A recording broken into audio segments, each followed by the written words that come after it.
Bom, pessoal, o assunto de hoje a ser tratado é população, que é um tema recorrente nos vestibulares. Essencialmente, quando a gente fala da população, no seu nível de demografia.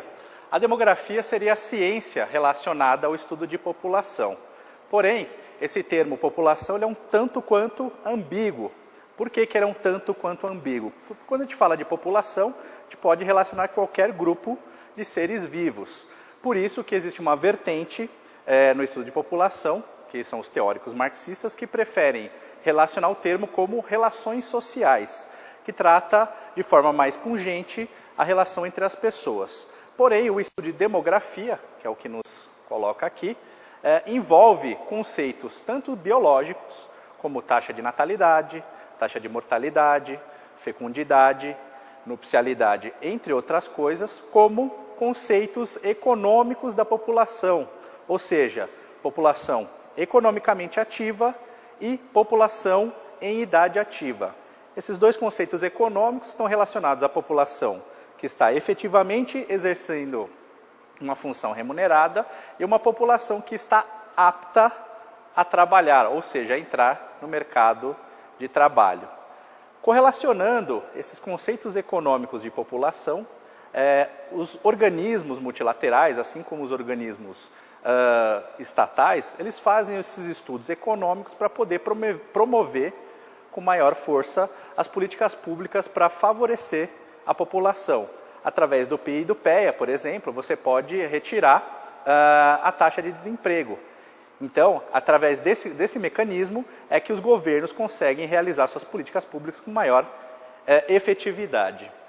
Uma outra constância que se coloca no estudo de população é o pretexto das teorias.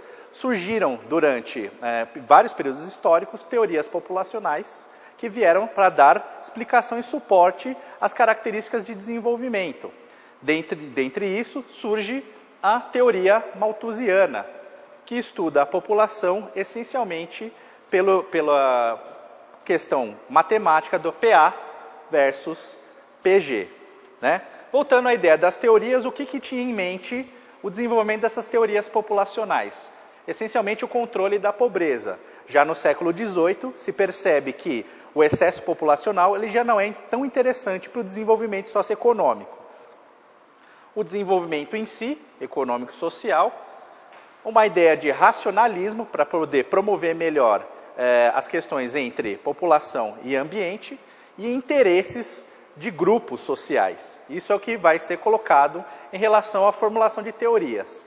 Voltando à teoria malthusiana, foi formulada por um pastor anglicano, protestante, o Sr. Thomas Robert Malthus, no início do século XVIII. A ideia dele era dizer que a população crescia num ritmo de PG, ou seja, progressão geométrica, um ritmo muito acelerado, e os recursos alimentares em ritmo de PA, ou seja, estava havendo um descontrole, um desbalanceamento entre o ritmo de crescimento da população e dos recursos alimentares.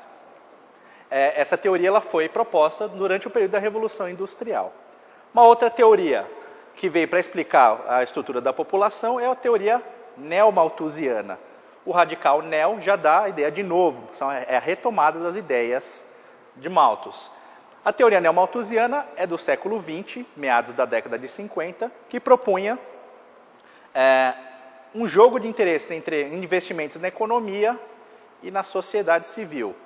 Né? Percebendo que nesse período havia o baby boom, ou seja, estava tendo uma grande explosão populacional, um grande número de nascimentos de crianças, isso poderia afetar o desenvolvimento dos países. Os demógrafos dos países desenvolvidos, principalmente da Organização das Nações Unidas, propôs aos países pobres que controlassem o ritmo de crescimento da população. Como?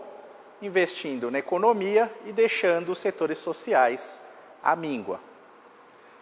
Uma outra teoria que vem para dar suporte, que faz crítica aos modelos anteriores, é a teoria marxista ou reformista.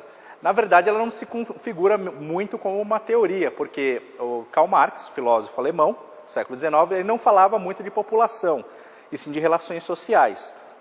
Então, os teóricos marxistas, eles falam que, para você controlar a pobreza, você deve dar acesso ao desenvolvimento, especialmente à educação. E se torna como uma crítica essencial ao capitalismo, que para os teóricos marxistas, o problema da pobreza da população está essencialmente ligada ao capitalismo como modo de reprodução da sociedade e da economia.